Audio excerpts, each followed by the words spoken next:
इसी से इधर अपनी प्रेजेंटेशन शुरू करने से हो गया। अपनी प्रेजेंटेशन शुरू करने से पहले मैं सभी से एक क्वेश्चन पूछना चाहती हूँ।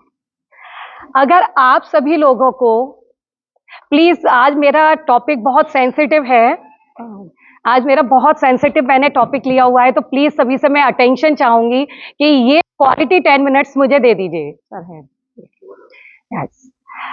अगर आप सभी लोगों को एक अंधेरे कमरे में बंद करके रख दिया जाए और सब खाने पीने की चीजें सारी दे दी जाए और एक अंधेरे कमरे में बंद कर दिया जाए, तो आप कितना टाइम कंफर्टेबल निकाल सकते हो? कितना टाइम कंफर्टेबल निकाल सकते हो? 15 मिनट? कितना? 10 घंटे? 12 घंटे? 1 दिन? 4 दिन? 15 दिन? इससे ज्यादा तो नहीं निकाल सकते ना? इतना मैं होता है निकाल, मतलब कि मुश्किल से कैसे भी करके निकाल सकते हैं। कैन यू इमेजिन कि एक छोटा सा अनबॉर्न बेबी,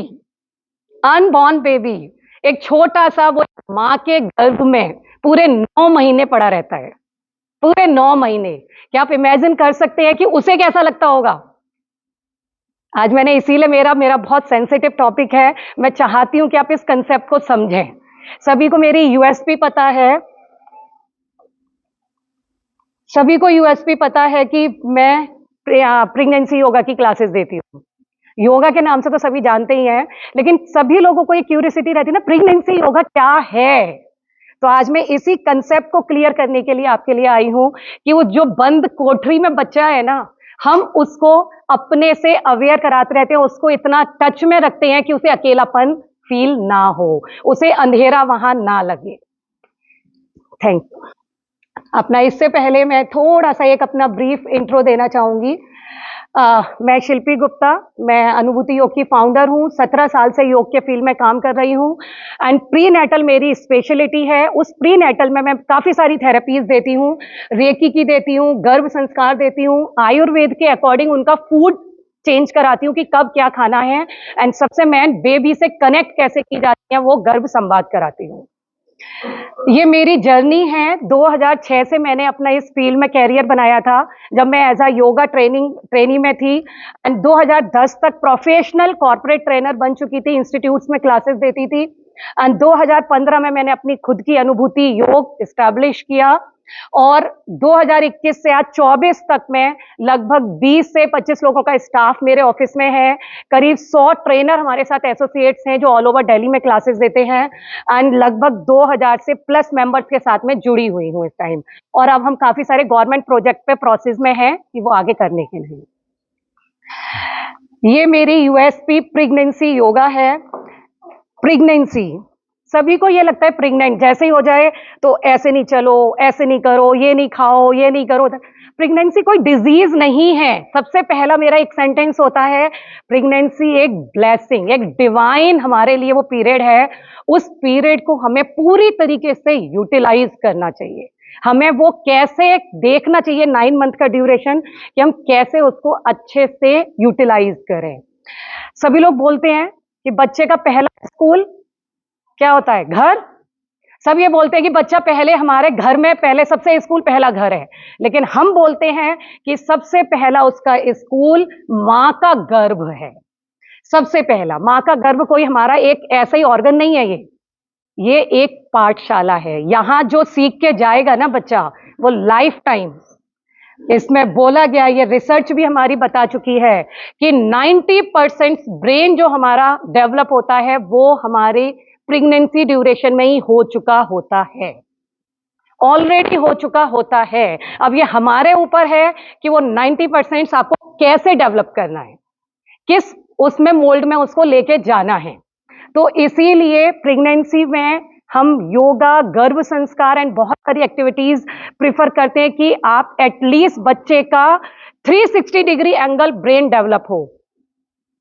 जैसे आप देखते ही होंगे, जब कोई भी कुम्हार होता है तो कुछ भी अपना दे रहा होता है तो मिट्टी अपने आप को क्या करती है? सरेंडर कर देती है। मिट्टी अपने आप को सरेंडर की, आपको जो शेप देनी है दे दो। सेम अनबॉर्न बेबी जो होता है वो अपनी माँ को एज अ क्रिएटर मानकर, अपनी माँ को एज अ क्रिएटर मानकर सरेंडर कर देता है कि मुझे जैसा बनाना चाहते हो बना लो, मैं बनने को तैयार हूं, लेकिन मुझे बनाने के लिए आप वैसे काम करो, वैसे हाथों की शेप दो। तब ये, जैसे हमारे न्यूट्रिशन मैम ने जब बताया था कि फीमेल सबसे ज्यादा डोमिनेट होती है किस चीजों के लिए, इसी तरीके से हमारे समाज को चेंज करने के लिए सबसे पहला एक ये हमारा स्टेप है। हम बाद में तो लगे रहते हैं, बच्चा जब 15-20 साल 30 साल का हो जाए कि अरे ये बहुत जिद्दी है, ये नहीं खाता, वो नहीं खाता। मैं अपनी प्रेगनेंसी ड्यूरेशन में सबसे पहले बोलती हूँ कि आपको जो सब्जी अच्छी नहीं लगती वो खाना शुरू कर दो। हम बोलते हैं ना हमारा बच्चा घिया नहीं खाता, अरे आपने उस ड्यूरेशन में अगर खाया है तो 100% मैं मान ही नहीं सकती कि बच्चा नहीं खाएगा। आप जैसी एक्टिविटी जैसा खाएंगे बच्चे को वैसा ही पता चलेंगी चीजें। तो हम अगर मदर जैसा चाहें इस 9 मंथ में बच्चे को मोल्ड कर सकती है। जैसे कहा भी गया है, सुधार बीज में होता है, वृक्ष में नहीं। तो वो बीज में ही हमें पहले से ही रूट उसकी ऐसी डालनी है कि वो हमारे समाज के लिए अच्छा बने।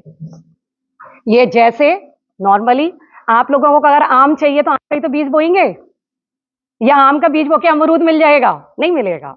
तो हम क्या सब सोचते तो हैं हमारा बच्चा मल्टी टैलेंटेड हो, ऑलराउंडर हो, डॉक्टर हो, इंजीनियर हो, लेकिन उसके लिए हमें वैसे एफर्ट डालने पड़ते हैं, तब जाके होता है, अदरवाइज नहीं हो सकता।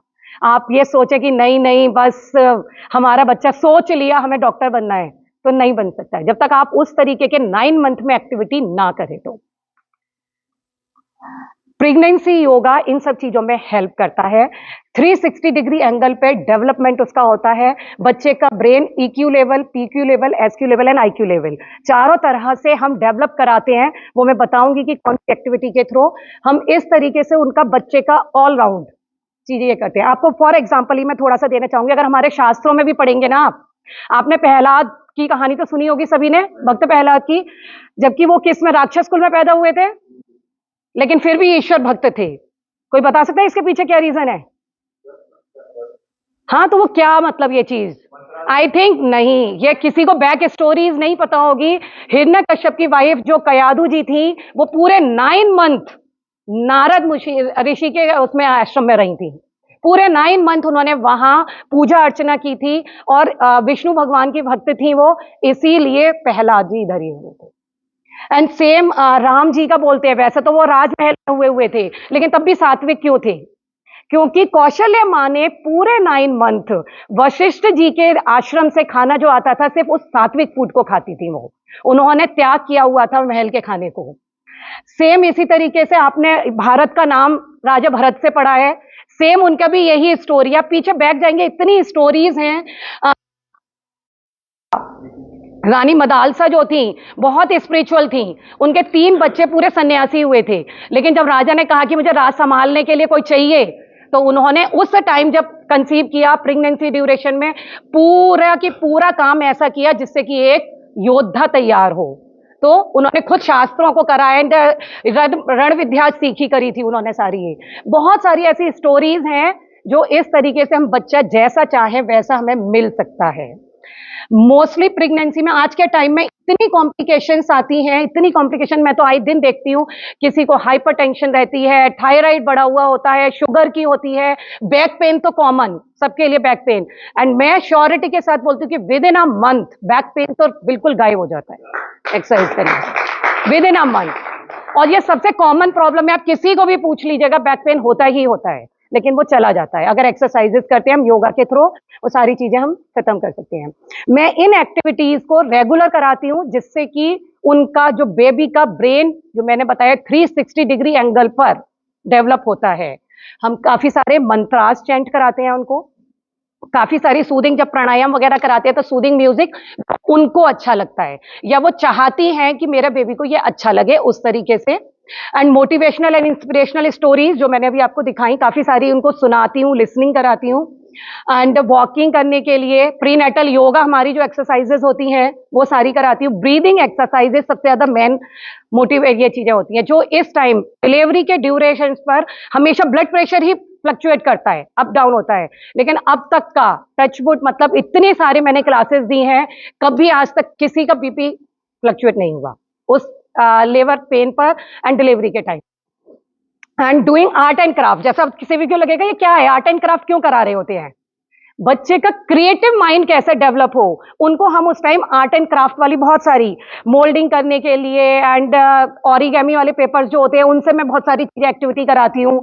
एंड क्ले मॉडलिंग, क्ले से कुछ ना कुछ बनवाने के लिए चीजें उनके की, जिससे कि बेबी का क्रिएटिव माइंड डेवलप हो।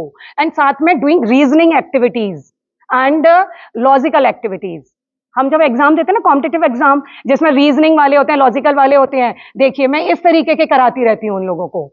तो इससे क्या है, बेबी का लॉजिकल वाला ब्रेन डेवलप होता है।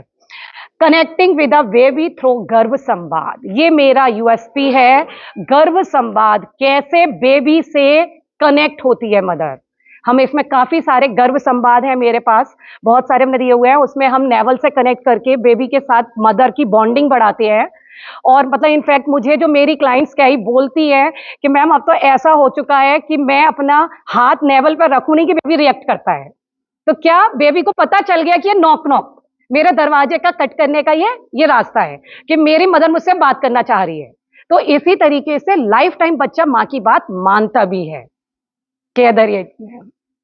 तो इस तरीके से इन एक्टिविटी के थ्रू मैं उनका ऑल राउंड डेवलपमेंट कराती हूँ। ये इस तरीके के लॉजिकल, जैसे आप भी अगर इसको देखेंगे तो दिमाग लगाएंगे। इसमें बताइए कोई पार्किंग में क्या नंबर आएगा, ज्यादा टाइम नहीं है हमारे पास, फिर मुझे ये आंसर बताना पड़ेगा। ये लीजिए, आप लोग ब्रेन लग रहा है ना, अब अपने आप नॉर्मली कह रही हूं मैं, आपका ब्रेन यूज हो रहा है क्योंकि उस टाइम उसका भी ब्रेन यूज हो रहा होता है। That number is 87, 86, 87, 88, 89, 90। सेम इस तरीके के मैं काफी सारे लॉजिकली, जैसे ये can you find the mistake ढूंढिए, 2 टाइम्स द लिखा हुआ है, 2 टाइम्स द लिखा हुआ है, 2 नहीं इधर ही है। तो इस तरीके से ब्रेन यूज करती है वो कैंडिडेट्स, अपना ब्रेन यूज करती है, इससे बेबी का लॉजिकल ब्रेन डेवलप होता है।